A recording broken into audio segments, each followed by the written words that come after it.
지금 현재 한국예술종합학교 연기과 석사과정에 재학 중이고, 그리고 배우를 위한 알렉산더 테크닉 연구소의 연구단원으로 있습니다. 저는 먼저 한국예술종합학교에는 호흡과 발성, 그리고 특수과제라는 이름으로 알렉산더 테크닉이 가르쳐지고 있고요. 그리고 저처럼 논문이나 좀 개인적으로 연구를 본격적으로 하고 싶다, 이런 학생들에게는 개별 연구라는 수업으로 알렉산더 테크닉을 1대1로 지도받을 수 있습니다. 저는 좀 전에 강의해 주셨던 최현묵 선생님께 1대1로 지도를 받았고요. 1대1로 1년간 지도를 받으면서 배우의 현존과 그리고 습관, 그리고 알렉산더 테크닉이 긴밀하게 연결되어 있다는 확신을 가지게 되고, 지금 현재 이 세 가지와 관련해서 논문을 쓰고 있습니다. 오늘 발표할 주제는 그 논문의 일부를 발췌한 것입니다.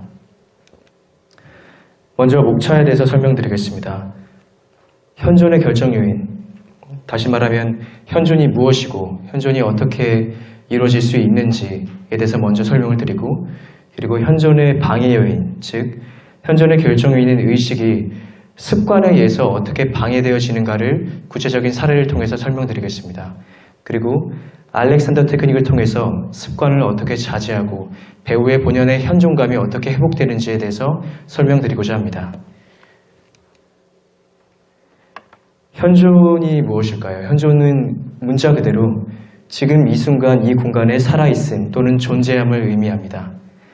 연기라는 것이 보통 연기를 가르칠 때 연기는 배우인 내가 맡은 역할을 지금 이 순간 이 공간에 살아있게 만드는 예술이라고 정의를 하는데, 연기가 만약 이렇다면은 현존은 연기에 있어서 가장 핵심적인 요소임에 분명합니다.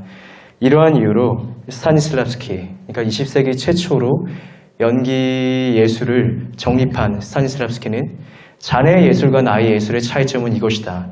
자네의 예술은 자연스럽게 진짜처럼 보이는 것에 만족하지만 나의 예술은 존재하는 것이다 라고 이야기를 하고요.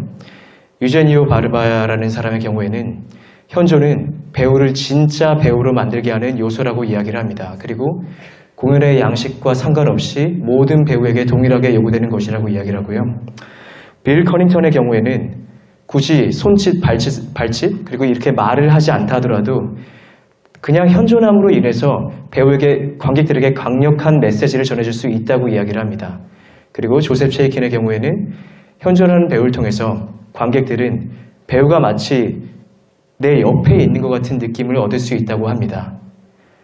이러한 이유로 많은 배우들은 현존을 추구합니다. 그럼 현존의 결정 요인은 무엇일까요? 현존의 결정 요인의 설명에 앞서서 먼저 인간의 몸에 대해서 알 필요가 있습니다. 몸은 언제나 현재만을 경험합니다. 저의 몸은 과거나 미래를 경험하고 있지 않습니다. 오로지 현재만을 경험하고 있죠. 그리고 몸은 공간과 상호작용하면서 끊임없이 변화하는 유기체입니다. 고정된 사물이 절대 아닙니다. 즉, 몸은 이미 현존하고 있습니다. 그럼 여러분께 질문을 드릴게요. 제가 현존하고 있나요? 관객들은 그렇게 생각을 안 할 거예요. 왜냐하면은 관객들은 공연이 끝나고 나면은 저 배우는 좀 죽어있는 것 같아. 저 배우는 살아있어. 등의 존재와 관련된 평가를 하는데, 저는 이것들을 자세히 살펴본 결과 배우가 자신의 현존하는 몸을 의식할 때 저 배우는 살아있어라고 이야기를 하고, 현존하는 몸을 의식하지 못할 때 저 배우는 죽어있어라는 평가를 하게 됩니다. 그래서 저는 배우의 현존을 현존하는 몸을 의식하는 상태라고 정의를 했습니다.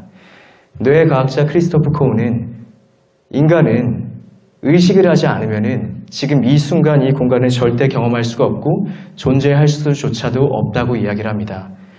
배우의 현존은 몸을 의식하는 상태, 즉 신체적 의식의 상태라고 정의할 수 있습니다.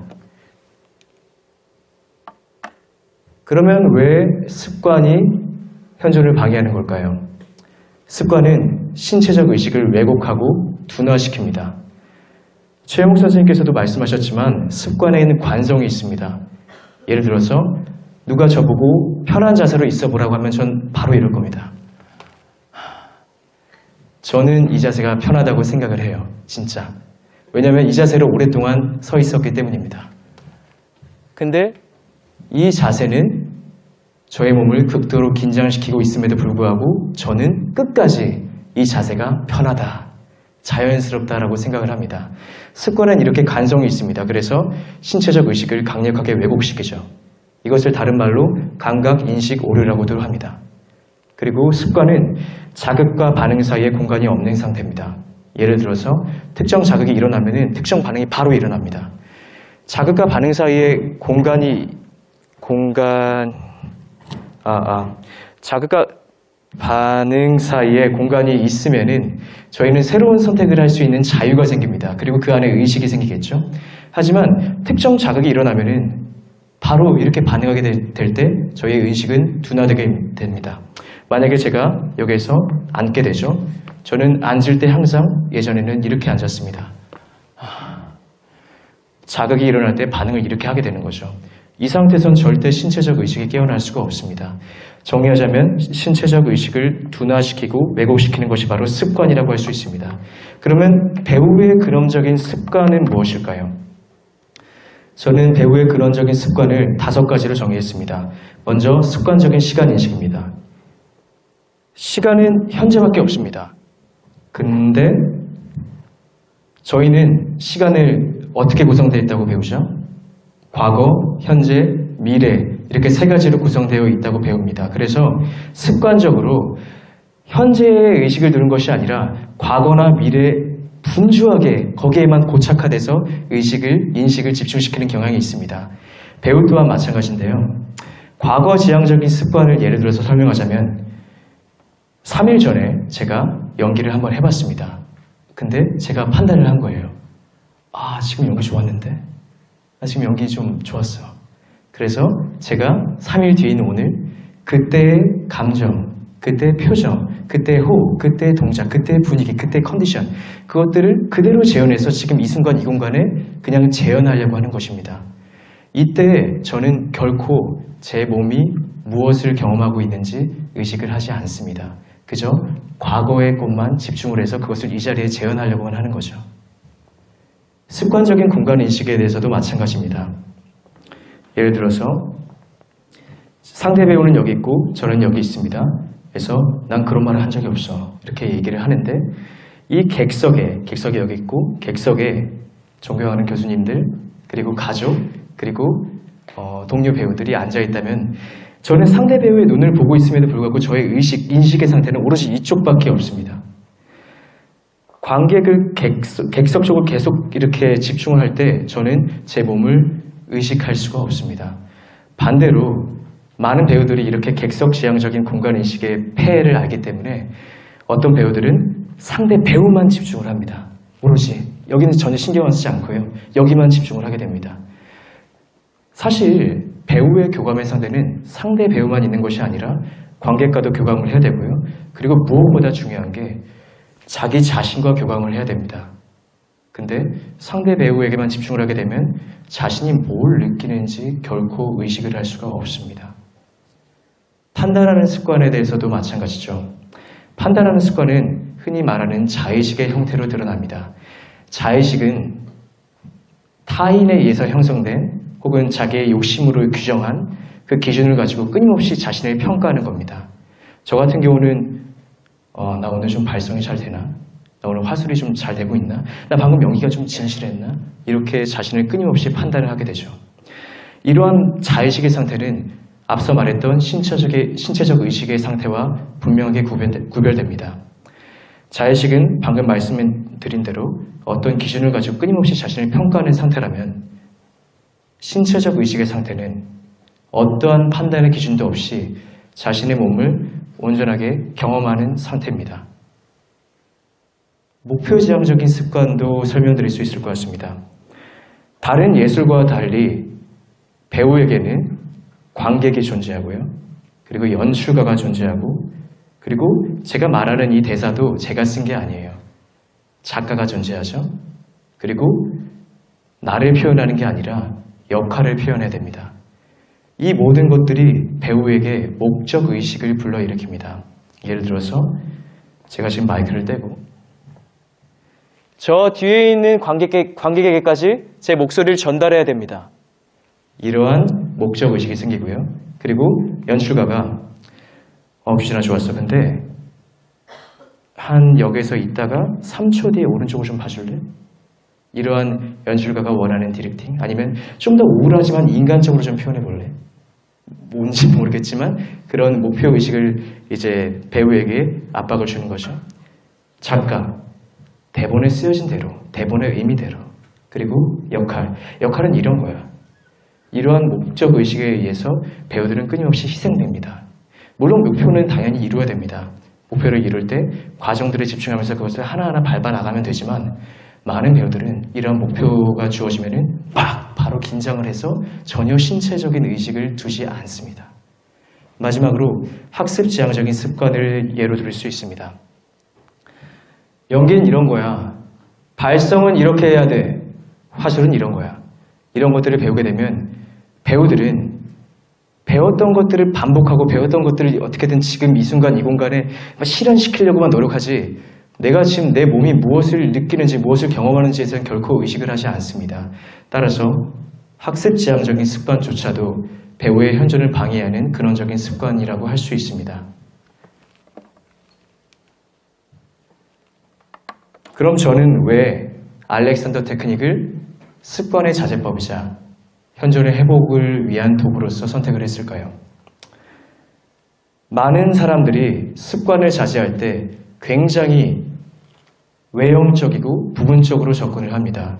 예를 들어서 제가 지금 어느 쪽 어깨가 올라가 있죠? 제 오른쪽 어깨가 올라가 있죠? 그러면 많은 사람들은 이렇게 얘기를 합니다. 자, 왼쪽 어깨를 조금 올리고 오른쪽 어깨를 좀 내리세요. 3주 뒤에 저를 관찰하면은 왼쪽 어깨가 올라와 있고 오른쪽 어깨가 내려가 있습니다. 자, 그럼 다시 오른쪽 어깨를 조금만 올리고 왼쪽 어깨를 조금만 내리십시오. 근데 결코 사람들이 말하는 평형상태는 이루어지지 않고 저는 제 몸이 이 과정에서 굉장히 긴장하게 되고 제 뇌는 포화 상태입니다. 이게 말을 하면서도 지금 어깨가 어떻게 돼 있지? 라는 걸로 인해서 목소리도 안 나오고 말도 안 되고 역할도 집중할 수가 없고 결코 연기를 하면서 현존할 수가 없게 됩니다. 하지만 알렉산더 테크닉은 통합적으로 접근을 합니다. 많은 배우들이 턱에 긴장이 많이 생겨요. 그래서 이렇게 긴장을 풉니다. 턱을 잡고 이걸 잡은 다음에 이 안에서 위아래를 흔듭니다. 이게 될 때까지 하는 거죠. 근데 턱에 긴장이 생기는 이유는 그냥 턱 때문일까요? 저는 그렇게 생각하지 않습니다. 그리고 알렉산더 테크닉은 그렇게 가르치지 않습니다. 턱에 긴장이 생기는 이유는 오히려 손가락 때문일 수 있어요. 많은 사람들이 스마트폰을 사용하느라 손가락을 가만히 있는 상태에서도 이렇게 하고 있을 때가 많거든요. 그리고 발가락을 움츠리고 있을 수도 있고요. 이러한 전인적인, 그러니까 전체적인 몸의 원인이 있을 수도 있고 어쩌면 저의 목적의식 때문에 턱을 이렇게 하고 있어서 턱에 긴장이 들어갈 수도 있습니다. 알렉산더 테크닉은 몸을 전체적으로 바라보고 그리고 심리와 신체를 통합해서 통합적인 마인드로 접근해서 치료를 도모합니다.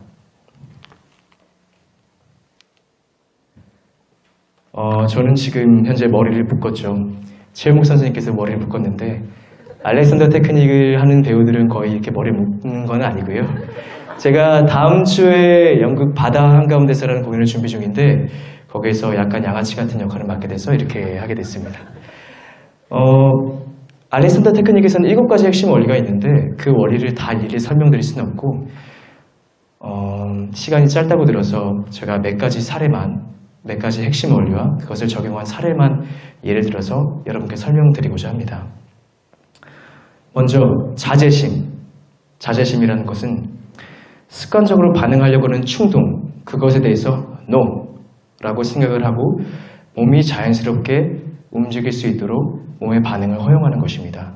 그리고 중추조절 훈련, 머리의 위치와 방향에 따라서 다른 몸의 부위들이 유기적으로 협응하면서 움직일 수 있도록 몸을 허용하는 것이죠.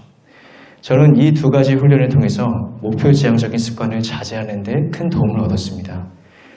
예를 들어서 아까 말씀드렸다시피 저는 발성을 잘해야 되고 연기를 잘해야 되고 앙상블도 좋아야 되고 또 연출이 원하는 대로 또 해야 되고 그게 방향성대로 흘러가야 되고 여러 가지 목표의식들에서 사로잡혔는데 그래서 계속 몸을 이렇게 저도 무의식적으로 하고 있었던 걸 발견하게 됐습니다. 이런 잘해야 되는 충동들을 저는 모르고 있었어요. 근데 자제심 훈련을 통해서 내가 불필요하게 몸을 긴장시키고 쓸데없이 연기에 집중하지 못하고 현존하지 못하게 하는 것들을 발견하게 됐습니다. 그런 습관들을 발견할 때마다 그런 충동대로 할 때마다 NO 라고 하고 한번 몸이 원하는 대로 움직여볼까? 라고 몸을 허용할 수 있는 기회를 허락하게 되는 거죠. 근데 여기에서 중추조절 훈련도 굉장히 중요한 게 몸이 원하는 거를 알아야 내가 이게 목적의식인지 아닌지를 구별할 수가 있거든요. 중추조절 훈련 중에서 저는 멍키 훈련과 호흡 훈련 등을 하게 됐습니다. 이 훈련들을 통해서 몸이 원하는 게 이런 거구나. 그래서 다시 연기를 하려고 하니까 내가 지금 쓸데없이 긴장을 하고 있네. 불필요하게 이렇게 집중하려고 하고 있네. 도움이 되지도 않는데 라는 것을 알게 됐습니다. 이러한 과정을 통해서 저의 신체적 의식은 계속해서 되살아났고 그리고 불필요한 목적 의식들을 관찰하고 자제하기 시작했습니다.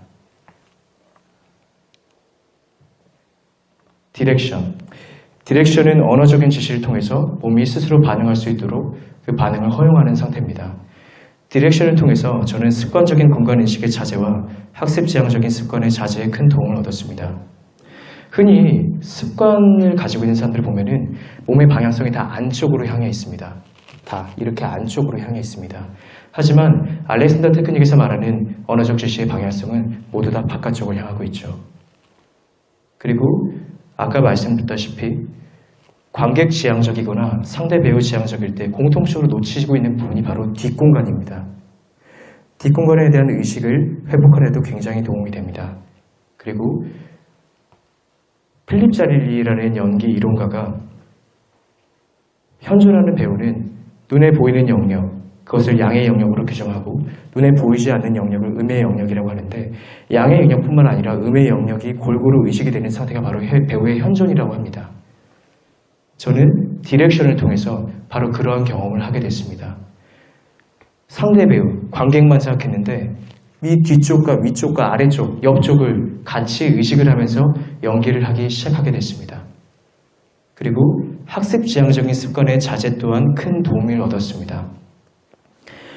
디렉션을 주고 몸이 원하는 대로 움직이도록 허용해 보니까 나는 분명 발성을 할 때 연구회를 들고 무릎을 약간 열고 그리고 이렇게 해서 발성이 잘 된다고 배웠는데 실제로 보니까 몸을 관찰하니까 몸이 원하는 상태는 꼭 그런 상태는 아니라는 것을 알게 됐죠.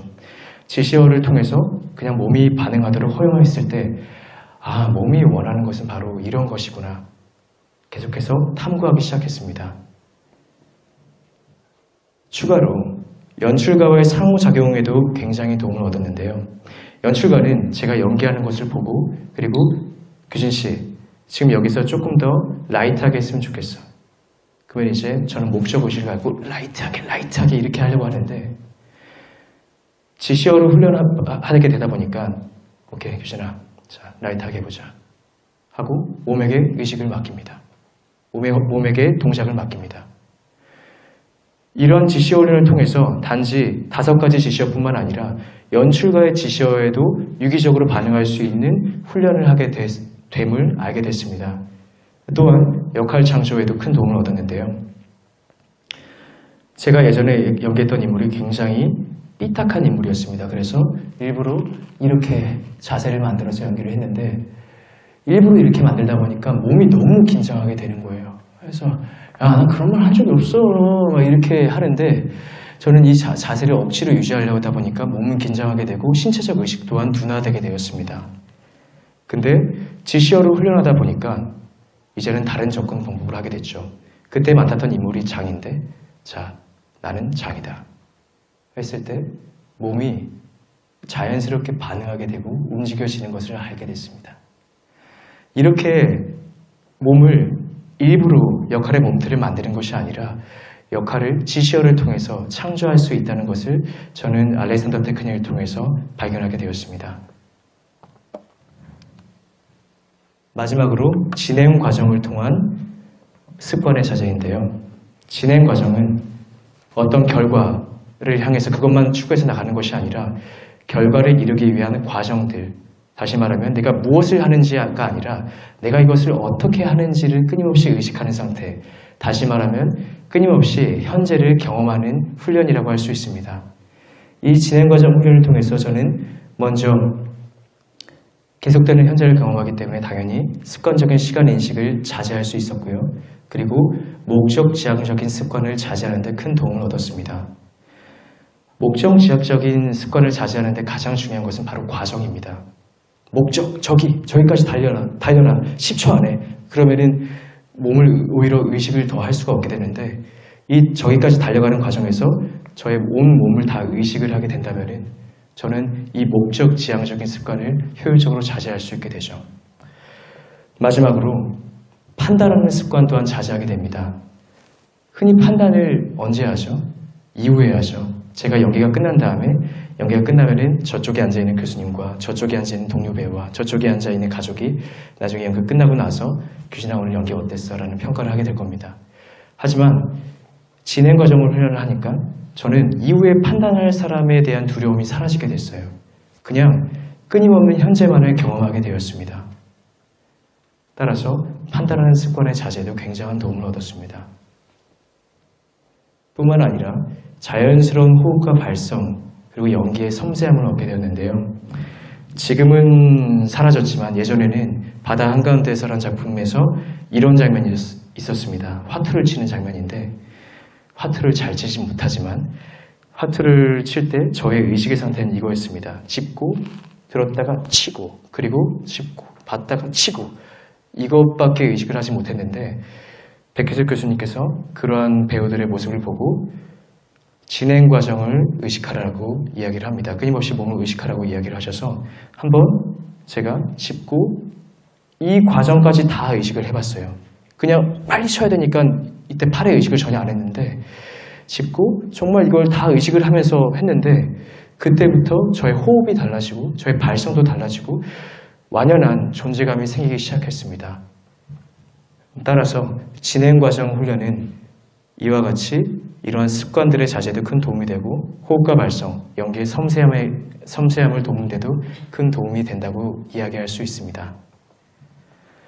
이 밖에도 그 다양한 7가지 나머지 핵심 원리들이 있는데 그것들을 시간이 부족할 것 같아서 여기까지 설명을 했는데 시간이 좀 많이 남았네요.